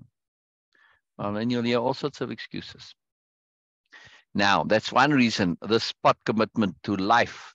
It's a very powerful reason. And of course, fear of being exposed as being ignorant or whatever. That's another reason. The other reason is that they see change as a big effort. What Ursula does, from Camillus' point of view, is a huge investiture of energy he's not willing to make. He believes it's a huge investiture of energy. It isn't actually. Same thing. We believe having our ignorance exposed is going to be the end of the world. Well, yeah, it's not your ignorance that's the issue. It's you lying about it that's the issue. But if you go and claim your ignorance and say, look, you know, I've come to realize that, you know, I know less than what I thought I knew. There you go. It's no longer an issue. Yes. Or you're going to say, well, all right, I'm going to acknowledge the awful truth that I've been wasting my life, but not really. Your life got you to the point where you could now make this decision. How much horrible would it be when you look back and say, yeah, I had the opportunity and I threw it away? That's worse. Okay, if we just go by some very specific examples or analogy. Okay, yes, analogy. Like a mother, a single mother, who actually just spent her whole life with this idea in her mind that she needs to sacrifice, she needs to do all these things and all sort of these shoulds. Okay, and then she created a life out of it, and now in her almost a retirement age, typically, or after that, and suddenly someone says that, oh, it was all not needed. So why now the whole idea that invalidation, in other words, Beena. Yes, and how many opportunities she have missed in her life because of all these shoulds. That feeling is not fun.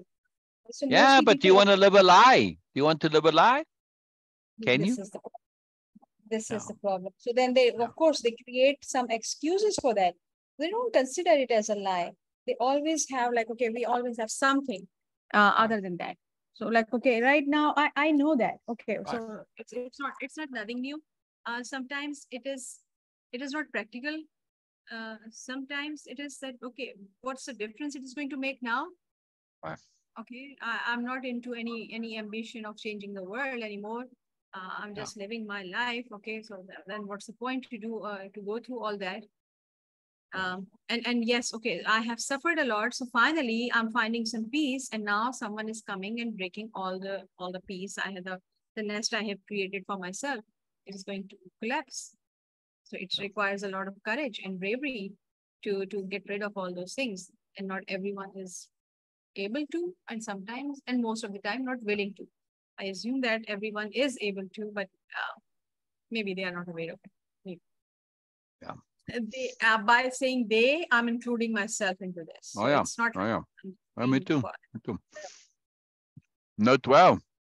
The reason that I'm so clear about this is because I understand it from the inside. You know, at some point I went through the same nonsense. Norma says, but you can't lie to yourself. To finish that sentence, to make it more precise and complete, because there's a ... there. You can't lie to yourself for very long. You can do it temporarily, yes, but not for very long. It always catches up with you sooner or later. Yeah.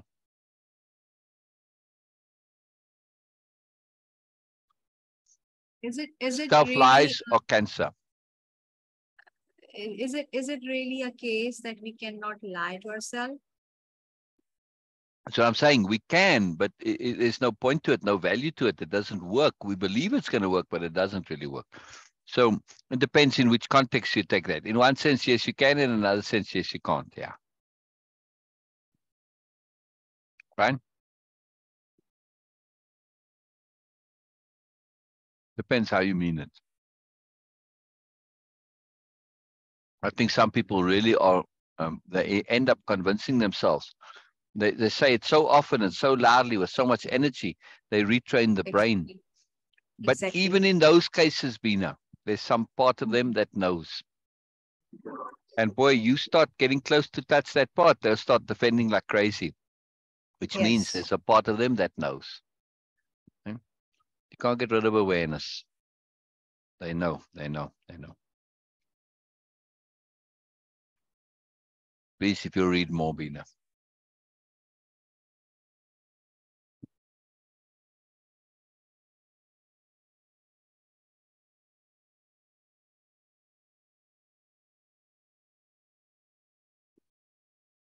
I'll tell you that. Hang on. I'll tell you the difference now between Camellius and Ursula.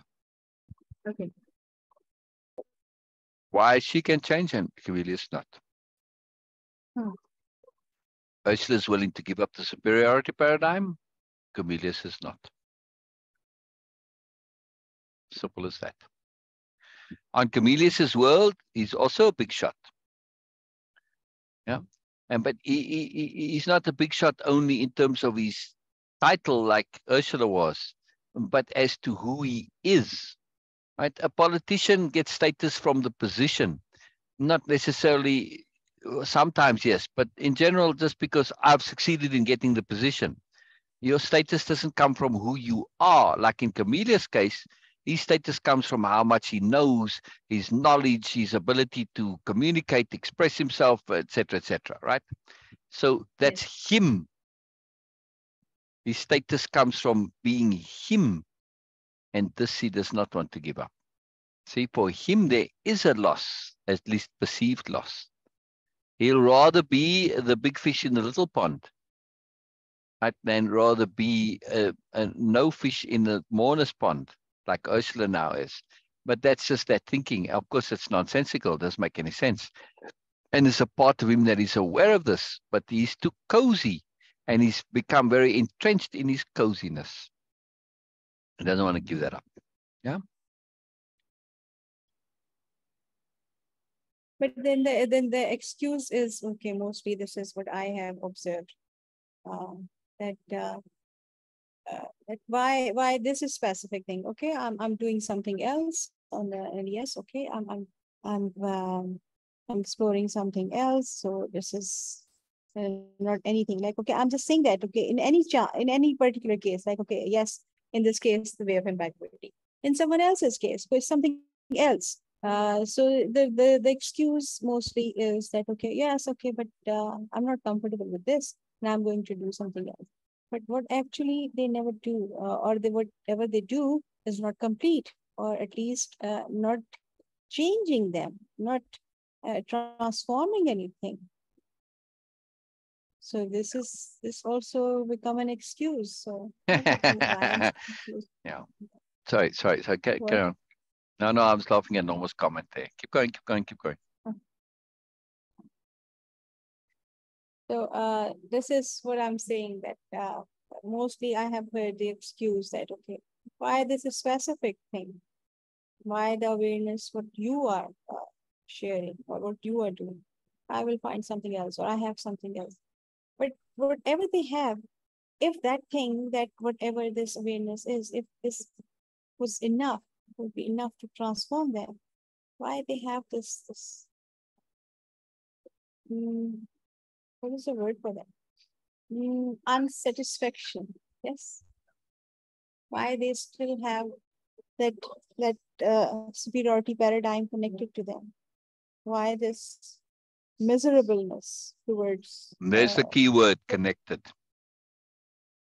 oh, okay. Connected to them. Yeah. If we reimagine Ursula and Camillus, and we imagine them like, you see movies sometimes, they show you in infrared or whatever, like an alien's view, right? And they look very different.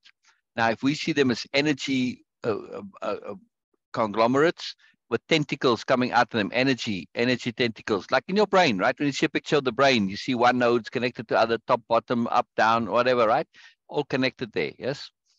In the same way, and you see a node in the brain. Now think of people as those nodes with all these energy fibers and things connecting to the environment around them.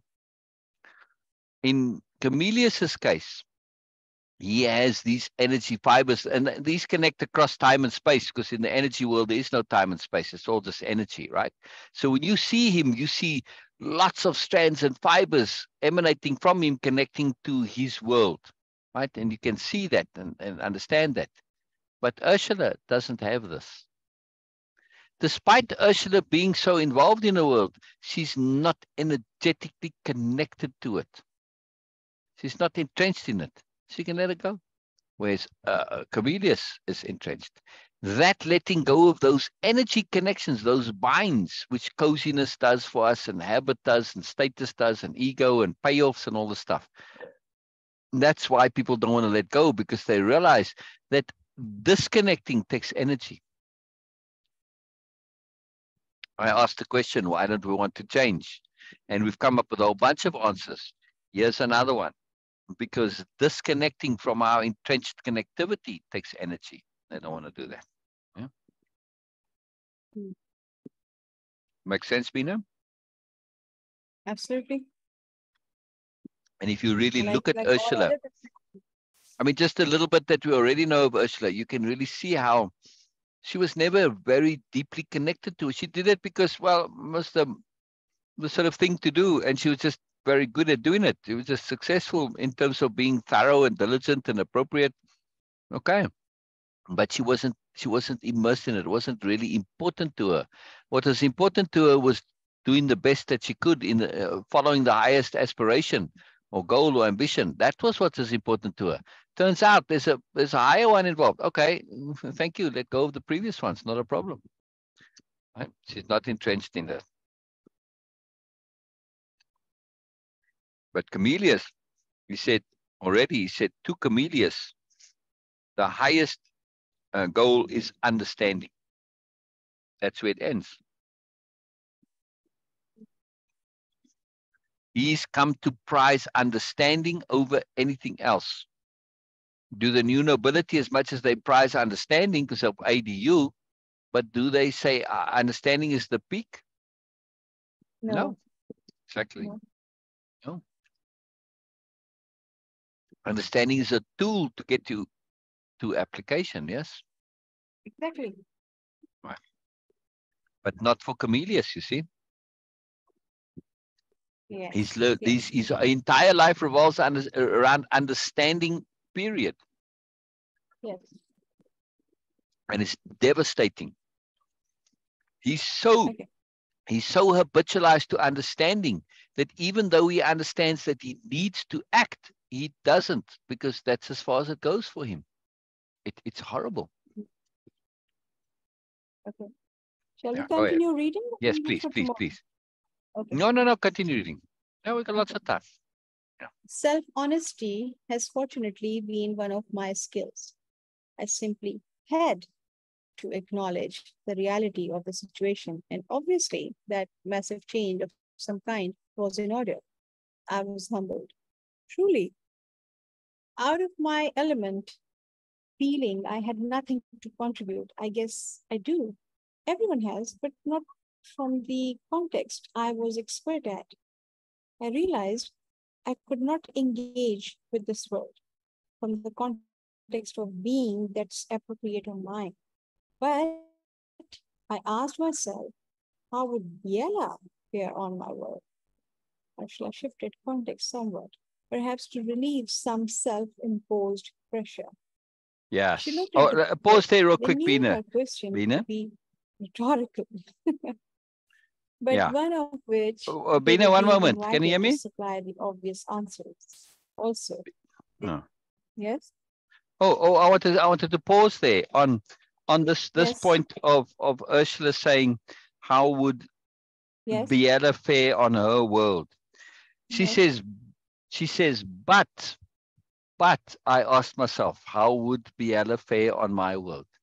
That yes, sentence, the but, implies there's a logical connectivity. There is no logical connectivity here. The reason she brings it in and she realizes is that she's got a bit of self-imposed pressure. So she's shifting. And this is how we talk. mhm, Yes. So a lot of times we say things like, if I literally listen to her words, I would assume that there's some logical yes, connection for the but there isn't. She's doing it because she wants to relieve and make a bit of space and pause, right? So this is portraying conversation very accurately here. So well done, Syl. I didn't do that consciously. It just yes. came out at the time, but it was very cool. Yeah. Norma, by the way, you see Norma says, am I the only one here? Well, Norma, you're a community. And no, I'm not saying you got multiple personalities. I'm just saying, you many people, you more. So it's not just one, you more than one, as far as I'm concerned.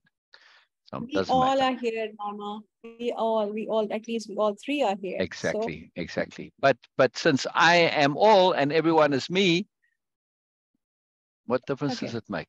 Through Norma, I can speak to the whole world, Norma. Okay. Yeah. So, yes. She looked at the group. They knew her question to be rhetorical, but one of which they were being invited to supply the obvious answers. Also, there was an element of Ursula checking and testing her perceptions, learning fast indeed. She was. Biella turned, looking at Cornelius to his slight surprise. Right. So this where she's saying, so multi-layeredness in Ursula. Yes, it gives her space, it gives her break, and it's not a direct but she's also asking, because she, in her mind, the idea came up like a little sideways jump. So she asks to see if what she's thinking what the reply she's going to get. She wants to check her perceptions. So very cool, very cool multi-layeredness from Ursula. I mean, Ursula has, she takes to this like a fish in water, as the expression goes. She's like a natural, she doesn't have to struggle to do it. She gets it very fast. Yeah. Which is that's helpful for the story. Now, not everybody's going to be like that way, but the reason I have it in the story, you could say, well, is that realistic? No. But does it save us time? Do you want me to go through every dead end? And all right, that could be valuable, but it's going to make for a very, very long story. Practical considerations, right? Norma and Beena? Uh, Norma, we're not doing this for anyone specifically. I repeat this every time I'm on here, pretty much. If you weren't here, we're going to continue doing this, Norma. It's worth it to us to do it, because whether we do this on Zoom or not, we're going to do it anyway. This is what we do. Right, Beena? Yeah. So we're doing it, Norma. Oh, Norma, Beena lost connection. Our reason for doing this, Norma, is because we both, Beena and I, but me particularly, I started this now. My reasons for doing it are to just put out into the world, just to put out this alternative paradigm, to put it out there. And it's a mechanism where I leverage myself to be paying attention to this on a different basis. I'm not doing this for anybody. That's an assumption based on sort of usual thinking. My motivations are very, very unusual for the most part. I'm not doing this. If nobody was here, I'd still do it. Makes no difference. It doesn't matter. Nobody has to like it. Nobody has to attend. I love it when they do. It's a bonus. It's a bonus. It's added, but that's not why I'm doing it. Right? That's just bonus. Yeah. It's like if you go for a walk, you're going for a walk because of the reasons you're going for a walk. If you pick up money along the way, it's a bonus. Next time you go walking, you're not going to expect to pick up money, but if you pick it up again, you go, wow, this is cool. Right? So yeah, it's that's why I say, Norma, I love that you are here. It's a massive bonus. It's like picking up money when you're going walking, right? But it doesn't mean that I don't enjoy my walk when you aren't here. Certainly, when you are here, it adds tremendously to it, yeah. But it's not the reason for the walk. This is about putting moreness out there for the purpose of putting it out there, yeah, and showing that it is possible and making yourself available. Right, there are many reasons. I've got a long list of reasons why. It'd be too long to go through it right now. Yeah. All right. Let me just respond here real quick. What is it that you're asking about?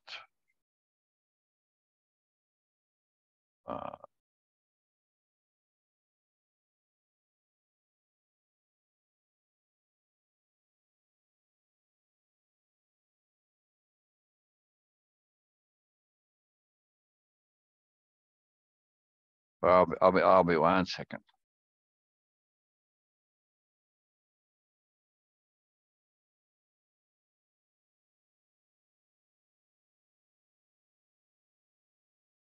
There we go. All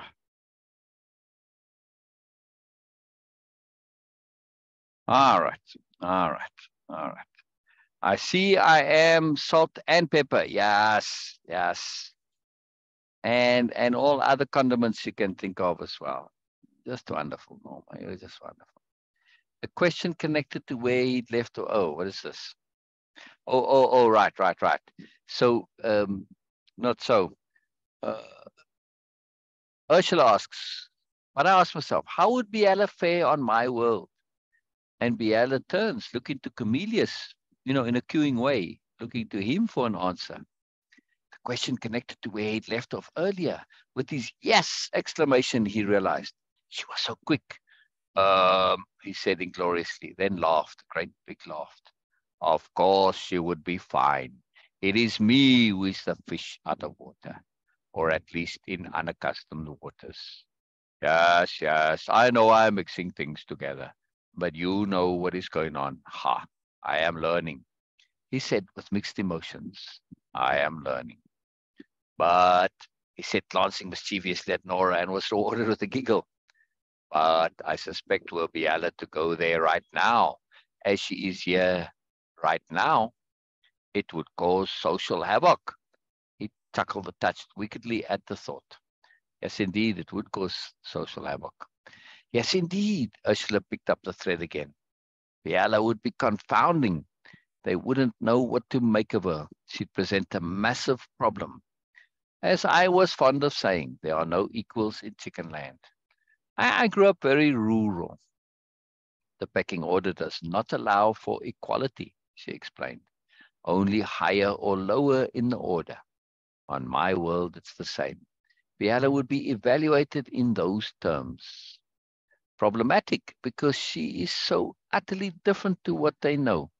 There's nothing like the new nobility on my world. We don't even have anything like the foolish old hereditary nobility, which I believe predated the new nobility. Although there is a correction here for you, Ursula. Yes, the old hereditary nobility does predate the new nobility, but when you say predate, that is an assumption and an application that there's some connectivity. There isn't. The old nobility was already completely long dead and gone by the time the new nobility came about, right? So it's not like they're continuing, it's not a gap, it's a different thing. The old nobility wasn't about nobility, it was about dominance and bullying and manipulation and lies and extortion and exploitation. It's ego, status, it had nothing to do with actually being noble. It was just a very convenient term. So the two aren't connected in other ways. So the predating, it doesn't matter. I mean, there may have been noble people around, but really the actual noble people would be in the category of saints. All around the world, you get saints in every religion, or venerated people, but those would be more the predecessors of, holy people, for instance, saints, holy people, stuff, that kind of thing. But no, not certainly not in the regular typical nobility, or at least may potentially have started that way. But as far as I know, no. Always about status and ego. And the label just came afterwards to make it sound good, because what do you say? What do you call yourself if you're in a position of abuse and manipulation? They say, well, I'm an abuser, I'm a dictator, I'm a whatever. Even Lord is a bossiness. Oh, we're the nobility. Oh, now you're special and wonderful. Names have great, great power, even if they're inaccurate. It's very powerful. All right, I think, Beena, you're back. Brilliant, brilliant, brilliant, brilliant. I didn't hear Beena come back. She snuck in, but you muted Beena. I shall ask Beena to unmute. Beena, where are you? All right, never mind. I think we'll end it right there today, yeah? Since it's right on the time. Beena, do you want to say goodbye? No, I'll probably Beena dropping again. So maybe she can't. All right. Any last comments before we go, Norma? Condiments, Norma. Spicy Norma. I think you like coriander and sometimes some cayenne, and I don't know, maybe a bit of, let's see, what other spices are there? See, this shows our little spicing I use. That's it. Garlic. Well, that's not a nice thing to say to somebody, oh, you garlic. No, I do like garlic, but I can't think of other spices now. Sage, thyme, rosemary, maybe. Yes. Oh, pleasure, Norma. Absolute pleasure. Absolute pleasure. Norma, not coma. Yeah, maybe. Bye-bye, Norma. Bye-bye. All right, we'll leave now. Say goodbye to everybody. Bye-bye, everybody. Bye-bye, bye-bye, bye-bye. Where'd you go? Where'd you go, Beena? You're not getting a chance to say goodbye. Yeah. All right. Well, sorry, Norma. I'm sorry, Beena. I'm just going to cut you off if you are. Goodbye, everybody. Goodbye. See you tomorrow. See you tomorrow.